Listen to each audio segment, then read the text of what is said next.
with Asia, and I've been saying for a long time on your show and on anybody else that wanted to listen that we're tying ourselves so closely to Asia and in particular to China that this is going to be trouble for our country. And not only now have they taken our jobs and they've taken our base and they've taken our manufacturing, but now they're pulling us down with them. And I said, we can't do this. We can't allow this to happen. And we have to do a big uncoupling pretty soon before it's too late. I've been saying this for a long time, Bill. Do you have any theory about why the Chinese economy is collapsing?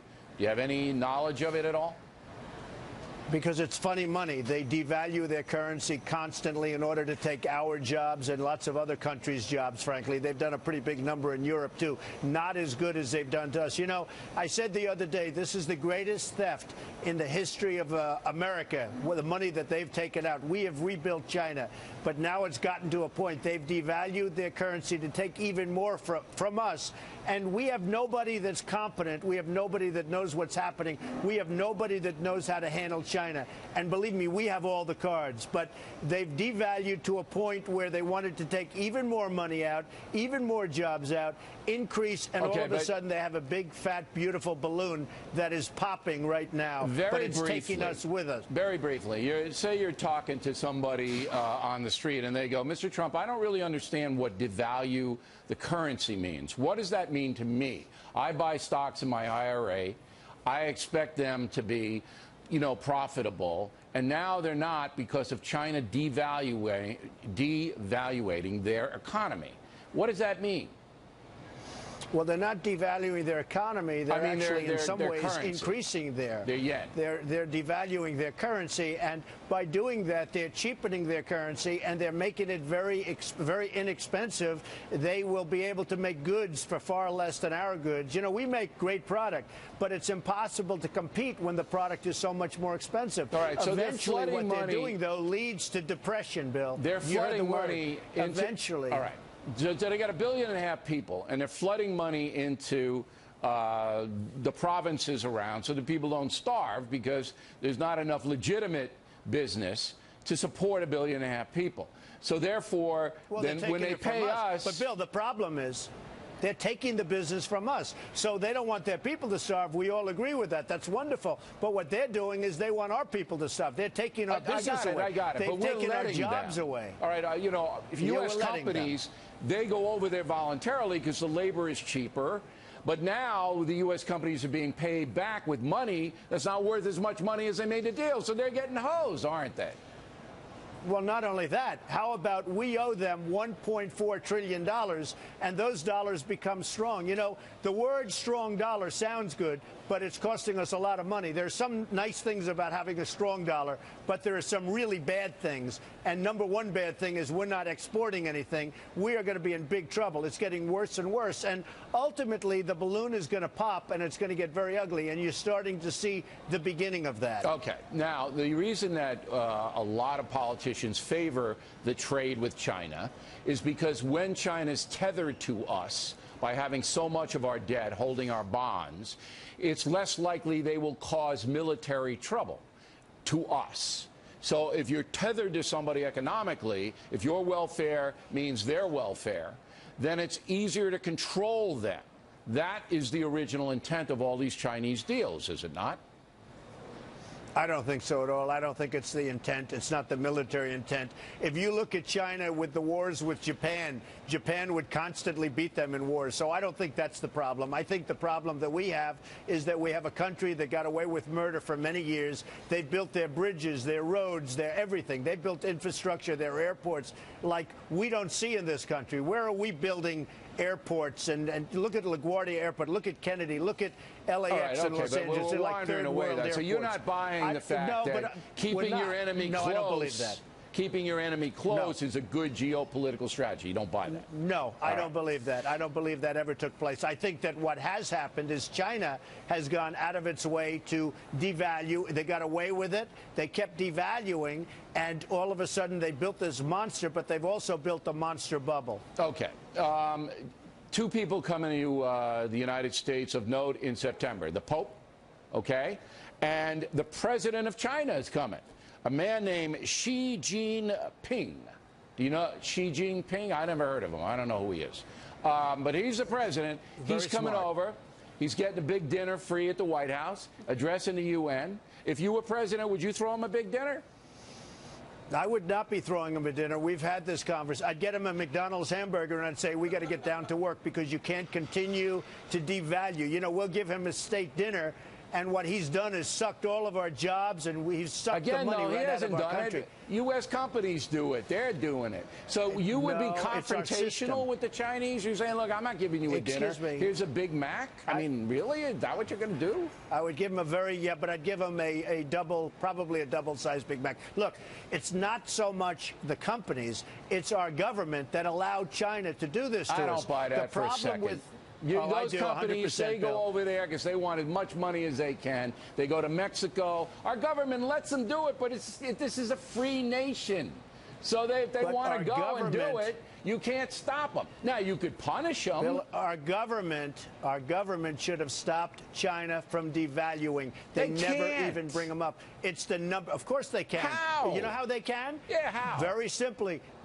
Bill, it's so simple. They put a tariff on Chinese goods. All right, you know, China. Then you got a trade war. All right, then you got to trade. You have to do that, and then you bring it back to normal.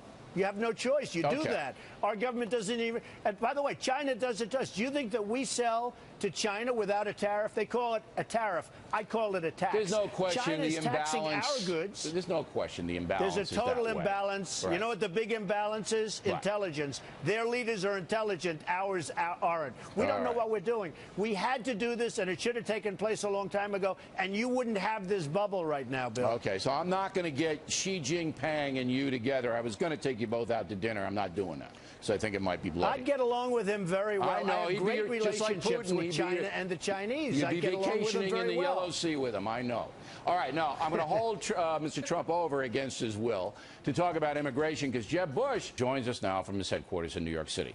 Now, I have a very specific question. I need a specific answer. We all know you want the wall. We all know you want Mexico to pay for it. We all know that. But here's a scenario, okay? Illegal immigrant mother and father living in Los Angeles. 2 children who are American citizens born here. If you're president, do you order authorities to take that family into custody? We have no choice. I'm sorry, Bill. We have to bring them out, and if they're wonderful people, which I'm sure they will be, and we have so many wonderful people, we'll bring them back in an expedited fashion. But we are a land of laws. We have borders. You said it. They're illegal immigrants. They're not supposed to be here. Mexico won't take them. You know, Mexico is the toughest there is almost in the world in terms of getting people to come in.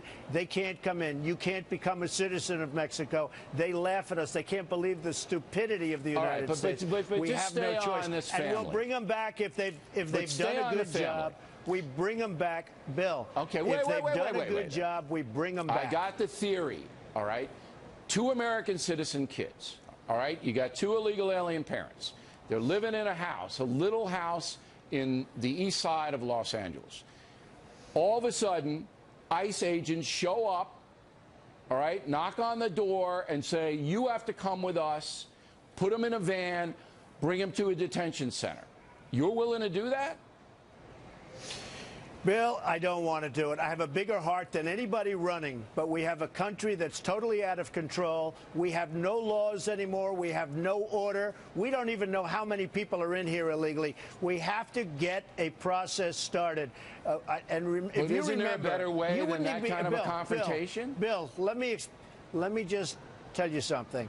You're asking me about illegal immigration. If it weren't for me, this whole session, there's all of these people that you're interviewing every night, they wouldn't even be talking about illegal immigration. Listen, it's a huge problem in this country. No doubt about it. And there's no doubt about that. I took a lot of heat for it. And, Bill, I took a lot of heat for it, especially the first 2 weeks. And now everybody said you had Kate, beautiful Kate, just killed by this person that's disgusting that came here 5 times and probably was pushed over the border 5 times. You have Jamil. You have so many. You have hundreds. The woman the other night, you remember, in Los Angeles, She was raped, sodomized, tortured, and killed. A veteran, 66-year-old woman by an illegal immigrant. We have no choice. Okay, and by the way, but I just think there might be a better way Bill, to do it. I have to finish. Wait. But, Bill, I have to finish. All right, go. Faster.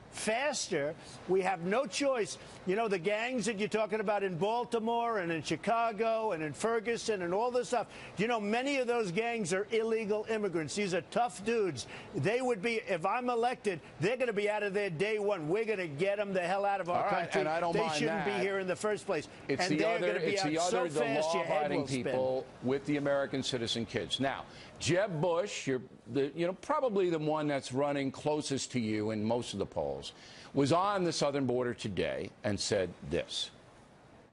Mr. Trump's plans are not grounded in conservative principles. The simple fact is that his proposal is unrealistic. It will cost hundreds of billions of dollars. It will violate people's civil liberties. It will create friction with our third largest trading partner that's not necessary. And I think he's wrong about this. And you say? Well, he talks about civil liberties. We have illegal people that came in illegally. You tell me about civil liberties. We have to get them out. And some of these people are causing tremendous problems. All you have to do is look at the crime wave, number one. As far as Mexico being our third largest part, they are making a fortune. We're not making anything. Mexico's making a fortune because their leaders are smarter. They know what they're doing. Our people are grossly incompetent. Nabisco is now moving to Mexico. Ford is building a massive automobile plant in Mexico.